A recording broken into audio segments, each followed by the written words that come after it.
വന്യജീവി ആക്രമണവുമായി ബന്ധപ്പെട്ട താമരശ്ശേരി രൂപതയുടെ ഇടയലേഖനത്തിനെതിരെ മന്ത്രി എ.കെ. ശശീന്ദ്രൻ. ഇടയലേഖനം ഏകപക്ഷീയമെന്നും കേന്ദ്ര സർക്കാരിനെ ബോധപൂർവം വിമർശിച്ചില്ല എന്നും മന്ത്രി പ്രതികരിച്ചു. സംസ്ഥാന സർക്കാരിനെയും വനം വകുപ്പിനെയും രൂക്ഷമായി വിമർശിക്കുന്നതാണ് താമരശ്ശേരി രൂപതയുടെ ഇടയലേഖനം. മനുഷ്യത്വരഹിതമായ വനനിയമങ്ങളാണ് കൊണ്ടുവരുന്നത്.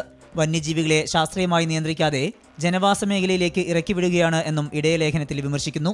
കർഷകരെ ദ്രോഹിക്കുന്ന നിലപാടാണ് വനം വകുപ്പിന് എന്നും വിമർശനമുണ്ട്. ഈ വിഷയത്തിലാണ് മന്ത്രിയുടെ പ്രതികരണം.